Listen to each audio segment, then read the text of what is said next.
नमस्कार मित्रांनो, मुद्द्याचं बोला या यूट्यूब चॅनलमध्ये तुमच्या सर्वांचं हार्दिक स्वागत.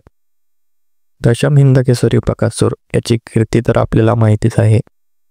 मात्र एखाद्या बैलाचा उल्लेख थेट एखाद्या कीर्तनात होऊ शकतो का, यावरती आपला विश्वास बसणार नाही. मात्र बकासूरचा उल्लेख थेट कीर्तनात झालेला आहे.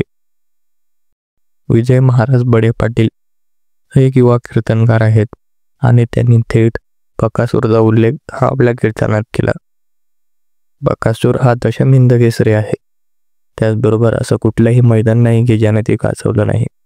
बैलगाडा क्षेत्रातील लोक त्याला देव म्हणतात, पांडुरंग म्हणतात. कुठल्या बैलाच्या नशिबाला हे भाग्य मिळेल अशा प्रकारची प्रतिक्रिया देखील त्यांनी दिली. नेमके ते महाराज काय म्हणाले आहेत बघूया. अहो, सर्व महाराष्ट्राला वेळ लावणारा बैल म्हणजे तो बकासूर. अहो, त्या बैलगाडा क्षेत्रामधले लोक त्याला देव म्हणतात, त्याला पांडुरंग म्हणतात. अहो, एकही बैलगाडा क्षेत्रामधलं मैदान नाही की त्याने तिथे बाजी मारली नाही.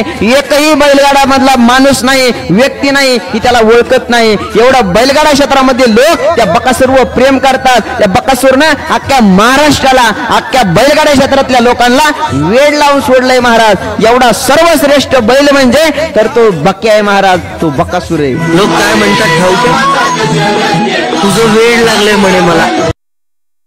तर मित्रांनो, अशा प्रकारे या महाराजांनी बैलगाडा क्षेत्रातील बकासूरवरती आपलं मत दिलेलं आहे आणि कीर्तनामध्ये त्याचा उल्लेख केलेला आहे.